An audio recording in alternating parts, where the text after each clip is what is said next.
Всем привет! В этом видео я поделюсь печеньем красный бархат, зефирной начинкой и ягодным конфи. Если вам интересно, смотрите дальше.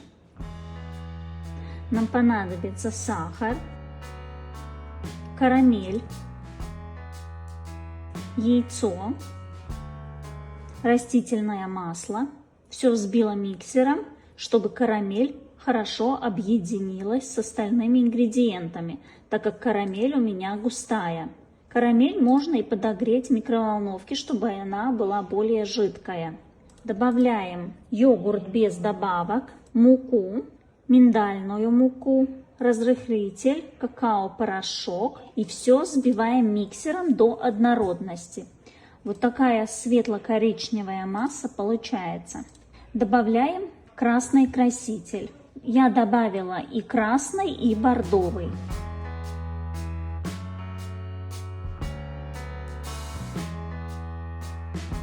Все перемешиваем лопаткой. Вот такое густое тесто получается.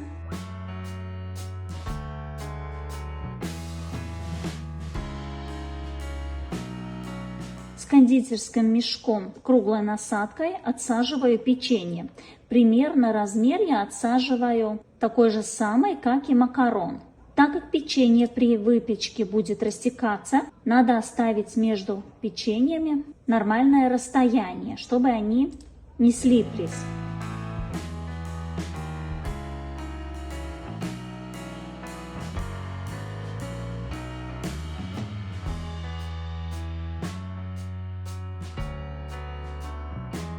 Выпекаем 170 градусов примерно 15-20 минут. Готовое печенье снимаем с противня, немного остужаем и снимаем с коврика. Вот такие интересные печеньки получаются. Они снаружи немного такой корочкой покрываются, а внутри очень нежные, мягкие.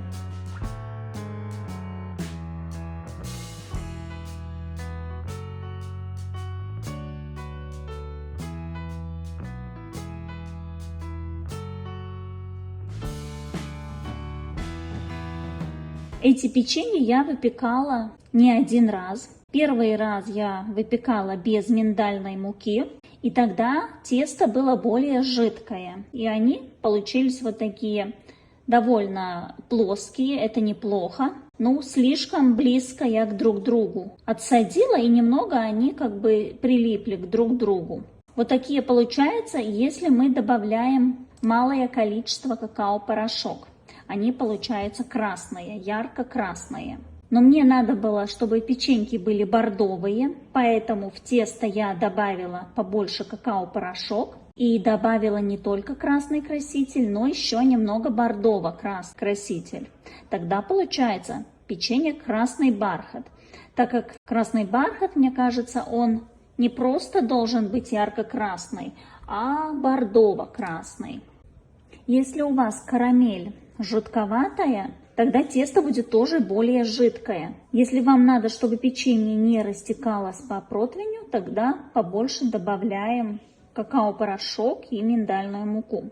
Но если мы хотим, чтобы печенье растекались и были плоские, соответственно, мы добавляем поменьше миндальной муки, а какао-порошок больше влияет на цвет, на тон печенья. Под видео я оставлю рецепт печенья с разными пропорциями какао и миндальной муки. И вы можете выбирать, которые вам лучше нравятся.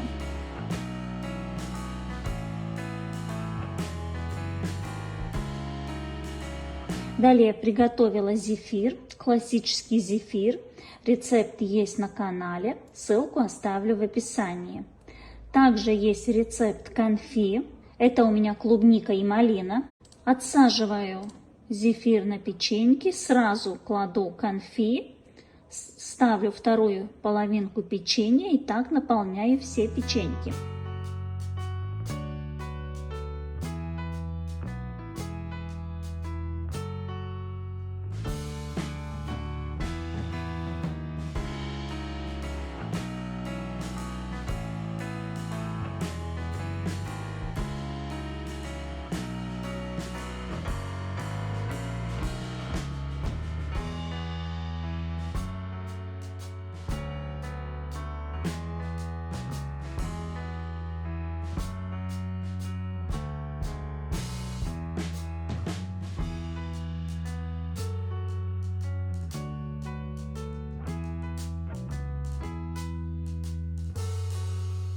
Вот такие красивые печеньки получаются, готовятся очень просто, быстро, ингредиенты простые, а результат вот такой интересный, красивый, праздничный. Когда кладем вторую половинку печеньку, надо немного придавить, чтобы зефир распределился равномерно, красиво.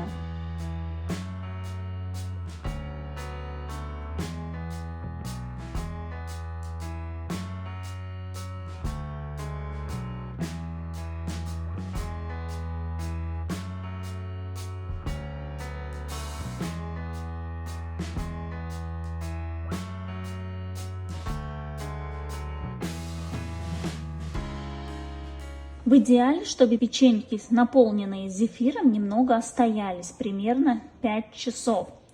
Тогда печенье становятся очень нежные, мягкие, зефир очень хорошо стабилизируется, и они становятся как одно целое. А если попробовать печенье только наполненное зефиром через 30 минут, тогда еще печенье с такой хрустящей тонкой корочкой, и он как бы немного еще отсоединяется от зефира. Поэтому советую немного подождать.